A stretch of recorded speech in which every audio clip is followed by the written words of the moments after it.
Հարգելի հեռուստատողներ, հեռանկարի հյուրն է Ազատ քաղաքացի հասարակական կազմակերպության ղեկավար Հովսեփ Խուրշուդյանը, բարև ձեզ, Խուրշուդյան, շնորհակալ ենք հրավերն ընդունելու համար, Վենսի այցից սկսենք, իշխանության ներկայացուցիչները այն համարում են պատմական, շատ կարևոր Հայաստանի համար, սա իհարկե ընդդիմությանը դուրս չի գալիս, մենք լսում ենք ընդհանուր քննադատական, հեգնական տարբեր ձևի խոսքեր, ելույթներ, դուք բնորոշեք այս այցը։ Իսկ ընդդիմությանը ի՞նչն է դուր գալիս։ Ինչ որ Հայաստանի համար լավ է, իրենց համար վատ է։ Ասենք այդքան ներդրումների հնարավորություններ առաջացավ, բարձր տեխնոլոգիաներ, դրոններ, այսինքն ռազմական նաև ոլորտում բարձր տեխնոլոգիաների ներդրում, չիպերի ուրեմն լիցքավորում այստեղ, հա, սոֆթվերի մակարդակով, Բայց գուցե զուտ մարդկայնորեն ներկուստ ինչ-որ բանի հավանում են, բայց դե չեն կարող ասել, ի վերջո ընդդիմություն է, չէ։ Դե պետք է ինչ-որ ձև արտահայտվեր այդ հավանելու պահը։ Ատոմային էներգետիկա։ Մի խոսքով, այո, ամենակարևորը այս տրիպի նախագիծը միսուարյուն է դառնում եւ անվտանգություն է մտնում տարածաշրջան, որտեղ Միացյալ Նահանգների շահերով ուր մտնում է, բնականաբար այդտեղ շահագրգռված է լինելու ապահովել ինչ-որ ձևով առնվազն նպաստել, որ որևէ ինչ-որ ռազմական խնդիր չառաջանա, էսկալացիաներ չլինեն, այլ լինի խաղաղ նորմալ տնտեսական զարգացում, Տրամպն էլ հայտնի է բիզնեսմեն լինելու եւ ամեն ինչ բիզնեսի տեսակետից նայելու, իսկ դրա համար էլ եմ ասում տարածաշրջանում կայունություն է պետք։ Հիմա լավ չի խաղաղության ուղղված եւս մեկ մեծ հաստատում խաղաղություն, անվտանգություն, բարեկեցություն, բարձր տեխնոլոգիաներ, այդ բոլորը ընդհանրապես մեկ փաթեթում հայ-ամերիկյան հարաբերությունների զարգացման եւ գալիս է ընդդիմությունը, ես նկատի ունեմ իհարկե ռուսամետ ընդդիմությունը, որտեղ մենք ունենք նաեւ ժողովրդավար ընդդիմություն, որը որ շատ եւս ողջևորված է այս զարգացումներով, գալիս է այդ ռուսամետ ընդդիմությունը եւ ճուզողություն անում, ուղղակի ոնց որ Հայաստանի ճուզողները լինեն, էլի ուրիշ բառ չես գտնում, էլի ամեն ինչ որ լավ բան ա լինում, իրենք ներկայացնում են որպես վատ բան։ Իսկ այցը Բաքու, այստեղ եւս համեմատություն կա, դարձյալ ընդդիմության որոշ ներկայացուցիչների խոսքերով Բաքու այցը ավելի ծանրակշիռ էր եւ բովանդակությամբ եւ որակարգով։ Ասենք ինչով էր ծանրակշիռ, նրանով որ ռազմավարական համագործակցության փաստաթուղթ կնքվեց, այն ինչ որ մեր հետ մի տարի առաջ են կնքել, արդեն կնքել է, այսինքն իրենք եկան հասան մեզ դրանով ավելի ծանրակշիռ էր, կամ որ մեզ բարձր տեխնոլոգիաներ, դրոններ, չիպերի արտադրություն եւ այդ կարգի համագործակցություն է ծավալվում Հայաստանի հետ, Միացյալ Նահանգները եւ միլիարդավոր դոլարների այդ թվում ներդրումներ այդ բարձր տեխնոլոգիական ոլորտում, իսկ Ադրբեջանին ռազմական նավակներ է վաճառում, որ Հայաստանի դեմ որևէ կերպ չի օգտագործվելու, հակառակը մենք շահագրգռված ենք, որ Ռուսաստանից սպառնալիքները Ադրբեջանի հանդեպ ավելի չեզոքացվեն նաեւ, որպեսզի Ռուսաստանը չկարողանա ճնշի Ադրբեջանին մեր վրա հարձակվել, որտեղ մենք գիտենք Ռուսաստանը հենց Ադրբեջանի վրա կարողանում է լծակներ ունենալ կամ լավ հարաբերություններ ունենալ, դա միանգամից ուղղվում է Հայաստանի դեմ։ Մենք դրա վկայությունը ունեցել ենք մի քանի անգամ։ Հիմա այն, որ բացի այդ նավակներից ընդհանրապես որ ամերիկա-ադրբեջանական հարաբերությունները լավանում են, դա մեր շահերից բխում է, թե ոչ, իհարկե բխում է։ Ինչքան ավելի շատ ներգրավի Ադրբեջանը արևմտյան ազդեցությունների մեջ, ցանցավորվի արևմուտքի հետ, այնքան ավելի վերահսկելի կլինի արևմուտքի կողմից, որին էլ եմ ասում, չի ձեռ տալիս, որ այստեղ ինչ-որ էսկալացիաներ լինեն, խժդժություններ լինեն, այլ որը կայուն տարածաշրջանի շահերից է նաև ելնում, հա։ Էլ չեմ խոսում նաև այդ լոգիստիկ շղթաները, որ այդ տարածաշրջանով պետք է անցնեն եւ հիմա արդեն ոչ թե Վրաստանով, այլ Հայաստանով։ Ամեն դեպքում Ադրբեջանով են անցնում, բարձր կենտրոնական Ասիայից ուրիշ տարբերակ չկա ուղղակի։ Կամ Ադրբեջանով պետք է անցնեն, կամ Ռուսաստանով, որը հիմա փակ է հայտնի պատճառներով, կամ Իրանով, որը էլի հայտնի պատճառներով փակ է։ Մնում է Ադրբեջանը։ Այստեղ ելքը շարունակությունը Վրաստան-Հայաստանն է, Վրաստանով դժգոհ են, Վրաստանում էլ չեն ուզում գործ անեն Վրաստանի հետ, Վրաստանով ճանապարհներ չեն ուզում գցեն, նաև գազատար, նավթատար այդ ամեն ինչը չեն ուզում այնտեղ լրացուցիչ կառուցեն, ինչ որ կա արդեն դրան չեն ուզում ավելացնել, որտեղ Վրաստանը արդեն հուսալի գործընկեր չէ, սառեցրել են իդեպ Վրաստանի հետ նաև ռազմավարական համագործակցության պայմանագիրը գործընկերության ԱՄՆ-ն նկատի ունեմ։ Ամեն դեպքում Վենսիայից հետ կապված այսպես մեկ ստվերող ոչ այդքան հաճելի պահեր տեղ ունեցավ ցեղասպանության այդ հուշահամարի շահից հետ կապված գրառման հեռացում, այսինքն եթե սա Թուրքիայի գործոնով էր պայմանավորված, ապա Միացյալ Նահանգների վարչակազմը փոխնախագահը պետք է որ հաշվի առներ, որ սա Թուրքիային դուր չի գալու եւ այդ դեպքում ինչու այդպեսի հայտարարություն տեղադրել հետո հանել։ Այնպես չի որ ինքը անձամբ է տեղադրում, ես վստահ եմ օգնականներից մեկը դա չի մտածել այդ ուղղությամբ։ Ոչ իր գիտությամբ, հա, այդպես։ Հա, շատ դեպքերում մամուլի քարտուղար է լինում, պատասխանատու է լինում, այդպիսի բաները ամեն էլեմենտար բան չեն համաձայնեցնում իր հետ։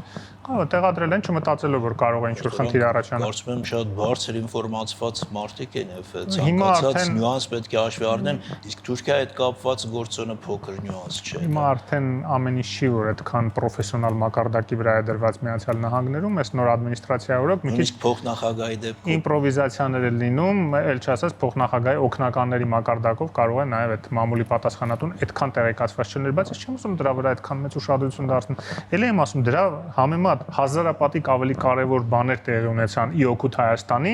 բայց այդ բան մի փոքր լուն վերցնում են, ուզում են փիղ սարքեն, ասենք, օ, տեսեք, ինչ արեց, բռնեց, ջնջեց, դրեց, հետո ջնջեց։ Կարևորը գնաց Ցեղասպանության հուշահամալիր, ուղեկցվեց Հայաստանի Հանրապետության կառավարության ներկայացուցիչի կողմից, որը որ էլի թաքցնում են, ստում են, թե ոչ մեկ չի ուղեկցել, կրթության նախարարը ուղեկցել է։ Վերջին զարգացումներից դատելով կարող ենք ասել, որ Ադրբեջանը հիմա շատ ավելի այսպես մեղմ ռետորաբանություն է բանացնում։ Այո, եւ այդ ռետորաբանությունը ինչ-ինչ մակարդակներում ընդհանրապես այսպես աղավաղվում է, երբ որ լինում է Արցախի հարցի բարձրացում, օրինակ եվրոպացի մեր գործընկերների կողմից իրենք միանգամից սկսում են այդ այսպես կոչված արևմտյան Ադրբեջան իրենց ադրբեջանցիների վերադարձի հարց արծարծել, ենել իրենց այդ կազմակերպության շորթերով, որը ստեղծել են հատուկ հայլային ինչ որ պատկեր ստեղծելու, որ հանգարց Հայաստանից որևէ մեկը այդ արցախցիների հարցը չբարձրացնի, որ իհարկե նոնսենս է, որտեղ համարժեք չեն այդ հարցերը եւ այն որ եվրոպացի մեր գործընկերները վաղը նաեւ ամերիկացի մեր գործընկերները շարունակելու են արցախահայության իրավունքների հարցը բարձրացնել, դա նորմալ է եւ դա լինելու է անկախ նրանից իրենց կեղծ նարատիվները տարածելու են թե չեն, չեմ ասում կեղծ, որտեղ ես մի անգամ չեմ կրկնել, որ Հայաստանից փախստական ադրբեջանցի շատ քիչ կա, մի քանի հազար մաքսիմում, որտեղ մնացած բոլորը կամ ստացել են փոխհատուցում, կամ փոխանակել են իրենց տները Հայաստանի Ադրբեջանից փախած հայերի հետ, այն էլ ընդ որում անհամարժեք իրենց խոր գյուղերում տները փոխանակել են Բաքվի կենտրոնում տների հետ, կամ ուրեմն վաճառել են իրենց տները եւ իրենց փախստական համարել հնարավոր չի։ Այդ մի քանի հազար եթե նույնիսկ կան, որ մազապուրց իբր փախել են կամ չեն հասցրել վաճառել տները կամ ուղղակի վաճառելու բան էլ չի եղել այդ տունը, որ վաճառեն կարող ասենք հյուլակներ լինեն ցեխից պատրաստած, հիմա չգիտեմ, գնացել են, հիմա կարող է իրենք համարվեն փախստական, բայց դրա փոխարեն կես միլիոնից ավել հայ փախստական կա Ադրբեջանից, ընդ որում դեռ 90-ականների սկզբից մեծ մասը, իսկ 150,000-ն էլ արցախահայությունը, որը այս վերջի շրջանում։ Բայց միևնույն է Ադրբեջանը չի դադարում խոսել արևմտյան Ադրբեջանի մասին եւ այդ ուղղությամբ հսկայական գումարներ է ծախսում, նույնիսկ վիճակագրություն կար, չէ՞ որ օգոստոսի 8-ից հետո այդ նպատակին ուղղված գումարները ավելացել են նախորդ ժամանակահատվածի համեմատ։ Ես տեղյակ չեմ այդ վիճակագրությանը, հակառակը տեղյակ եմ, որ ռետորաբանությունը էապես մեղմվել է։ Հայաստանի արտաքին հետախուզության ծառայության վիճակագրություններ։ Չգիտեմ, այդ ինչքանով է եթե արտաքին հետախուզությունը նաև թվերն է հրապարակել, հա, գումարները, ես գումարների հետ չեմ կարող ոչինչ ասել, ես կարող եմ ասել նաև այն մոնիտորինգները, որ մեր թինքնանքները արել են, հենց կոնկրետ ռետորաբանության վերաբերել, կարծեմ հենց արտաքին հետախուզությունն էլ է դրա մասին խոսում, որ ռետորաբանությունը մեղմվել է։ Հիմա այդ գումարները ավելացել են, թե ոնց են ծախսվում, ես չգիտեմ։ Այն որ ռետորաբանությունը իրենց պաշտոնական բաներում մեղմվել է Հայաստանի հանդեպ, դե փաստ է։ Այո, եթե մեղմվել է, նաև մյուս կողմից այն պնդումը կա, որ այդ ամենը Ադրբեջանը անում է այդ 907 բանաձևի ղումը չեղարկելու համար։ Դե 907-ը պարբերաբար սառեցվում էր եւ այնց չի որ դա նոր պատմություն է։ Արդեն բազմաթիվ տարիներ այդ 907-ը չի գործել։ Պարբերաբար այդ վետոն կիրառվել է նախագահների կողմից, որպեսզի այդ համագործակցությունը Ադրբեջանի հետ ռազմական տեղի ունենա եւ դա արել են։ Հիմա նույն բանը եթե շարունակեն անել, ելի եմ ասում, մեզ ձեռ է տալիս, որ Միացյալ Նահանգները Ադրբեջանի հետ այդ ռազմական համագործակցությունը, որը ուղղված չլինի Հայաստանի դեմ, օրինակ լինի այդ նավակների ձևով, չգիտեմ, պաշտպանական միջոցների ձևով, շարունակվի խորանա, որպեսզի Ադրբեջանը ավելի շատ կախված լինի այդ հարցում Միացյալ Նահանգներից, Եվրոպայից, այլ ոչ թե Ռուսաստանից, որպեսզի այտենց նաև քաղաքական որոշումներ կայացնելուց, ասենք որևէ երկրի դեմ տվյալ դեպքում Հայաստանի դեմ ինչ-որ ռազմական գործողություն սկսելու, արդեն կախված լինի արևմուտքից, որը այդ համաձայնությունը չի տալու այլևս իրեն։ Լավ, հասկանալի է, այս բոլոր իրադարձությունները տեղի են ունենում Հայաստանում, այսպես թեժացող նախընտրական մթնոլորտի շրջանակներում Մենք կարող ենք ասել, որ Միացյալ Նահանգների վարչակազմի նաև հավաքական արևմուտքի համար նախընտրելի է, որ Հայաստանի գործող իշխանությունները ավերընտրվեն, շարունակեն իշխանությունը Ռուսաստանի համար, նախընտրելի է, որ խորհրդարանական ընդդիմությունը կամ այն դիմությունը, որի մասին մենք գիտենք, որը պրոռուսական է, այսպես ասենք, նրանք հաղթեն, եթե այդպիսի տրամաբանությունը տեղին է, ուրեմն հայաստանյան ընտրությունները շատ ավելի մեծ խաղացողների միջև ավելի գլոբալ ինչ-որ պայքարի են վերածվում։ Դե ի տարբերություն 18 թվականի եւ 19 թվականի, երբ որ հեղափոխություն տեղի ունեցավ եւ անդադ վարչապետը նշում է, որ դա աշխարհակաղակական կոնտեքստ չունեցող հեղափոխություն էր, հիմա այո, ընտրություններ ունենալու են աշխարհակաղակական կոնտեքստ, որովհետեւ Ռուսաստանը փորձելու է գավառացնել Հայաստանին, այդ թվում իր 5-րդ Շարասյան ձեռքերով, որը մենք արդեն տեսնում ենք այդ փորձերը եւ հիբրիդային սպառնալիքները հենց այդտեղից են գալիս, եւ հակառակ արևմուտքը փորձելու է աջակցել Հայաստանին պաշտպանել իր ինքնիշխանությունը եւ այն ուժերին, որոնք որ այդ ինքնիշխանության ջատագով են։ Դա իշխանություններն են գործող, դա արևմտամետ ուժերն են, որոնք որ Հայաստանի Եվրոմիության անդամակցության ջատագով են, դա եւս ինքնիշխանության մեր հնարավորությունների մեծացումը։ Նաեւ Միացյալ Նահանգները այս դեպքում։ Այո, արևմուտքը գլոբալ եւ Եվրոմիությունն է ասել դրա մասին։ Ամերիկայի Միացյալ Նահանգների առաջատարությամբ։ Իհարկե, փոխնախագահը եթե բաց տեքստով ասում է, որ աջակցում են, այստեղ եկավ, ասեց աջակցում են գործող իշխանություններին, դա ուրիշ բան չի նշանակում, քան հենց աջակցություն նաև ընտրությունների ժամանակ։ Ասել, որ դա արտաքին քաղաքական միջամտություն է եւ այլն, դե կներեք, բաց տեքստով եթե ռուսական բարձրաստիճան պաշտոնյաները անընդհատ աջակցում են իրենց խամաճիկներին այստեղ, ուրեմն ինչ որ ձևով դա պետք է հակակշռվի։ Սա նշանակում է, որ շատ լուրջ պայքար է լինելու։ Այսպիսի տրամաբանության մեջ երևի հայաստանյան ընտրությունները երբևէ չեն դիտարկվել, ես ճիշտ եմ հասկանում։ Այո, եւ ես ասել եմ արդեն դրա մասին, որ երբ որ Կիրիենկոին ով կուրացիա էր անում, հա, նաեւ Մոլդովայի ընտրությունները, այո, նաեւ հիմա հանձնարարել են առանց վարանելու հանձնարարել են նաեւ Հայաստանի ընտրությունները, դա նշանակում է, ուրեմն վերջի շանսն են տվել, որ Մոլդովայում տապալեցիր, գոնե այստեղ պետք է հաջողես։ Եվ այստեղ էլ իրենց հիմնական գործիքակազմը ոնց որ այդ պրոռուսական ուժերն են, որոնցից մեկը ամբողջությամբ թաթախված է Թալանի մեջ նախկինների ներկայացուցիչն է հիմնական, հա, Ռոբերտ Քոչարյանը, մյուսն էլ իրենց հետ առնչակցվող եւ նրանց գրավները բանտից դուրս գալու գրավը տվող Սամվել Կարապետյանն է, որն էլ ուղիղ ռուսական առնչակցություններ ունի, լինելով Ռուսաստանի քաղաքացի, նաեւ Կիպրոսի քաղաքացի, հիմա էլ այսօր հայտարարեցին, որ լինելու է իրենց տեխնացուն, ասենք վարչապետի տեխնացուն։ Իմ մոտ այնպեսի տպավորությունն է, որ արդարանում են այն ուրեմն գնահատականները, որը ես կիսում էի դեպ, որ Սամվել Կարապետյանը երբեք չի ուզել Հայաստանի քաղաքականության մեջ մտնի, իրեն ստիպել են, եւ հիմա ինքը այսպես հեշտ ճանապարհ է գտել խուսափելու այդ ընտրություններից, որովհետեւ եթե ինքն է գլխավորելու ցուցակը, այդ ցուցակը չի գրանցվի Հայաստանի Հանրապետության սահմանադրության եւ օրենքների համաձայն, որովհետեւ այնտեղ գրված է, որ միայն Հայաստանի Հանրապետության քաղաքացին իրավունք ունի առաջադրվել ուրեմն վարչապետի տեխնացու։ Իրենք որ ասում են մենք օրենսդրական նախաձեռնությամբ հանդես կգանք, սահմանադրություն են փոխելու կամ երբ են օրենք փոխելու կամ ով է փոխելու այդ օրենքը, եթե մեծամասնությունը ազգային ժողովում ուրեմն գործող իշխանությունն է։ Իսկ ակնհայտ է ինչ որ մի արդարացում են գտել, որ վաղը չմասնակցեն ընտրություններին արգելքի պատճառով, չգրանցվելու պատճառով, իրենց ռուսաստանյան պատվիրատուներին ասեն կներեք, տեսակ չստացվեց, չգրանցեցին իշխանությունները, մենք մեղավոր չենք։ Լավ, այսինքն եթե ընտրությունները տեղի ունենան եւ եթե հաղթեն ներկայիս իշխանությունները իրենց այսպես աջակիցներով, ապա մենք կարող ենք ասել, որ բոլոր այդ ամերիկյան նախաձեռնությունները, եվրոպական նաև կյանքի կկոչվեն եւ հակառակը, եթե հանկարծ այդ պրոռուսական ընդդիմությունն է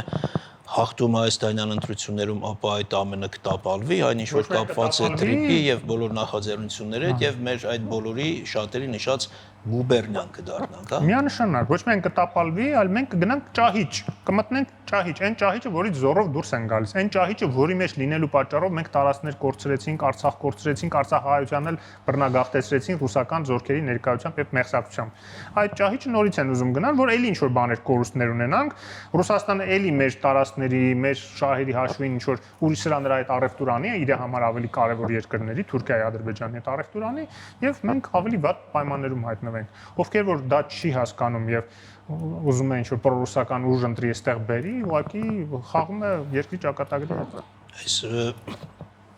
ամեն ինչի լրջությունը հաշվի առնելով օրինակ ինչ կարելի է սպասել ռուսական կողմից, ինչ գործողություններ, այդ հիբրիդային արտաքին մարտահրավերներ, սպառնալիքներ։ Հետաքրքիր այն է, որ այն 3 հիմնական լծակներից, որ Ռուսաստանը միշտ ունեցել է Հայաստանի վրա,